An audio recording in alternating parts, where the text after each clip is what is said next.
존경하는 국민 여러분, 사랑하는 당원 동지 여러분, 여러분의 결정에 감사드립니다. 여러분의 명령을 무거운 책임감으로 수락합니다. 지금 저는 종로구의 저희 집에서 이 연설을 하고 있습니다. 자가격리 12일째, 몸의 건강은 좋으나 마음이 무겁습니다. 저희 집 창문을 통해 보는 국민 여러분의 삶에 제 가슴이 미어집니다. 거리는 거의 비었습니다. 사람들의 통행이 한산합니다. 가게는 문을 열었지만 손님이 영 오시질 않습니다. 이 고통은 얼마간 더 커질 것입니다. 실업자는 늘고 여러분의 삶은 더 고달파질 것입니다. 이런 시기에 부족한 제가 집권 여당의 대표라는 짐을 졌습니다. 국민 여러분과 마음을 나누며 이 고통이 하루라도 빨리 끝나도록 모든 노력을 다하겠습니다. 그동안 좋은 경쟁을 해주신 김부겸, 박주민 후보님께 감사와 위로를 드립니다. 함께 지도부를 이끌어 가실 새로운 최고위원님들께 축하를 보냅니다. 다음을 준비하실 후보님들께 격려의 마음을 전합니다. 2년 동안 당을 이끌며 모든 선거를 승리로 이끌어주신 이해찬 대표님과 지도부에 특별히 감사드립니다. 코로나 재확산 등으로 몹시 어려운 상황에서도 전당대회를 끝까지 잘 준비하고 훌륭히 관리해 주신 안규백 전당대회 준비위원장님, 민홍철 선거관리위원장님과 당직자 여러분께도 감사드립니다. 무엇보다도 정당 사상 초유의 비대면 전당대회였지만 전례 없이 높은 참여를 보여주신 전국의 당원 동지 여러분께 뜨거운 감사를 드립니다. 존경하고 사랑하는 국민 여러분, 당원 동지 여러분, 이 국가적 위기에 여러분께서 저에게 주신 임무는 분명합니다. 그것을 저는 5대 명령으로 받아들입니다. 여러분의 명령을 충실히 이행하는 데 저의 모든 역량을 쏟아 넣겠습니다. 첫째, 코로나와의 전쟁에서 승리하겠습니다. 이 전쟁에서 이기지 못하면 우리는 일상의 평화를 되찾기 어렵습니다. 민주당이 이 전쟁에 효율적, 체계적으로 강력히 대처하기 위해 현재의 국난극복위원회를 확대 재편하고 그 위원장을 제가 맡겠습니다. 국난극복위원회는 정부와 긴밀히 협력하고 국민의 전폭적인 동참을 얻어 이 국난을 더 빨리, 더 잘 극복하도록 노력할 것입니다. 또한 저희는 국민의 생명과 안전을 해치는 불법행위, 불공정행위, 집단 이기주의, 가짜뉴스 등에 단호히 대응하겠습니다.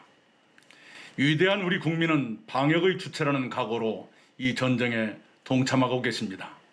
국민의 그런 저력으로 이제까지 우리는 기적의 역사를 만들어 왔습니다. 이번에도 우리는 이 국난을 반드시 이겨낼 것입니다.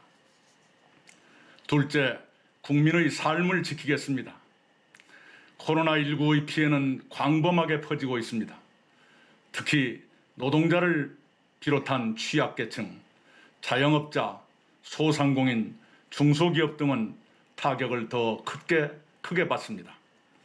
많은 직장인과 청년들이 삶을 걱정하십니다. 상인들의 한숨이 깊습니다. 아이를 맡길 곳 없는 맞벌이 부부는 그저 막막합니다. 고통에 직면한 민생을 돕기 위한 당정협의를 조속히 본격화하겠습니다. 기존의 방식을 넘는 추석 민생 대책을 시행하겠습니다. 재난지원금 문제도 함께 논의할 것입니다. 또한 우리는 고용 취약계층과 소득 취약계층 등 사회적 약자를 보호하는 제도적 장치로서 전국민 고용보험과 실업부조를 포함한 사회 안전망을 확충하겠습니다. 국민의 고통과 불안을 덜어드리도록 국난극복위원회와 당정협의 그리고 국회를 통해 전방위로 노력하겠습니다. 국민 한 분 한 분의 삶을 소중히 살피며 기민하게 대처하겠습니다. 셋째, 코로나 이후의 미래를 준비하겠습니다. 코로나는 세상을 새로운 기준, 새로운 질서로 바꾸는 대전환의 시대로 인류를 몰아넣었습니다. 대전환은 우리가 선택할 수 있는 문제가 아닙니다. 우리의 선택은 대전환의 시대에 어떻게 살아남을 것이냐의 문제뿐입니다. 우리의 코로나 방역은 세계의 모범으로 평가받았습니다.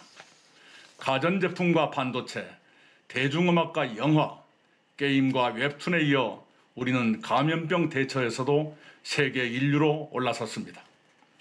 이제 우리는 다른 분야에서도 세계 인류로 도약해야 하고 도약할 수 있습니다. 그런 유망 분야를 개척하고 확대하도록 미리부터 준비하겠습니다. 디지털 뉴딜과 그린 뉴딜을 중심으로 하는 한국판 뉴딜은 미래 준비의 토대에 속합니다.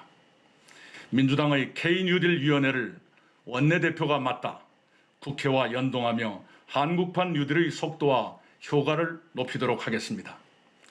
저는 한국판 뉴딜의 필수적 개념으로 균형발전 뉴딜을 제안한 바 있습니다.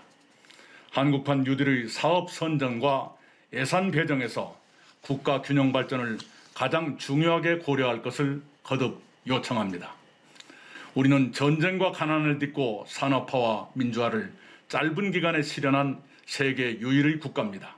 이번에도 우리는 할 수 있다고 믿습니다. 넷째, 통합의 정치에 나서겠습니다.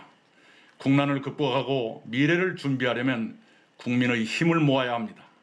그 일에 여야와 진영이 따로 있을 수 없습니다. 통합의 정치는 필요하고도 가능하다고 저는 믿습니다. 마침 제1야당이 정강정책을 바꾸고 극단과 결별하려 하고 있습니다. 환영할 일입니다. 민주당도 통합의 노력을 강화할 것입니다. 원칙은 지키면서도 야당에 양보할 것은 양보하는 원칙 있는 협치에 나서겠습니다. 그렇게 여야의 거리가 가까워지면 대화를 통해 합의할 수 있는 사안도 늘어날 것입니다. 합의 가능한 문제들을 찾아 입법화를 서두르겠습니다.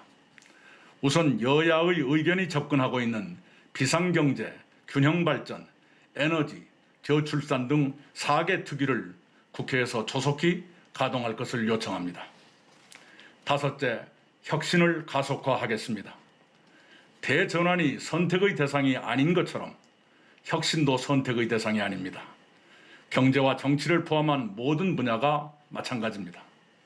문재인 정부는 국가 전략의 하나로 혁신 성장을 제창했습니다. 혁신 성장은 지속되고 확대돼야 합니다. 혁신 성장을 촉진하도록 한편으로 지원하면서 또 한편으로 규제를 혁파 또는 완화하겠습니다.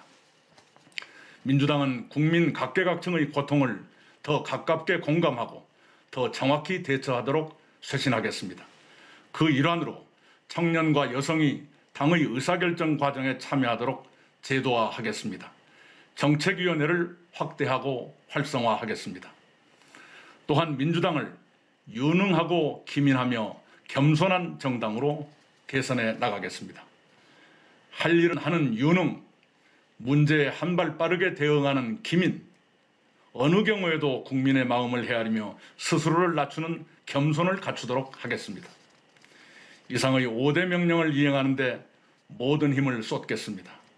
그렇게 함으로써 문재인 정부의 성공과 정권 재창출을 위한 토대를 쌓겠습니다. 대한민국을 함께 잘 사는 인류국가로 발전시키겠습니다. 5대 명령 가운데 가장 시급한 것은 코로나19와 그것으로 파생된 경제적, 사회적 고난, 즉 국난의 극복입니다. 그에 대한 저의 결의를 윈스턴 처칠이 2차 대전 때 했던 말로 대신하겠습니다. 우리의 목적이 무엇이냐고 물으신다면 한마디로 대답하겠습니다. 그것은 승리입니다. 감사합니다.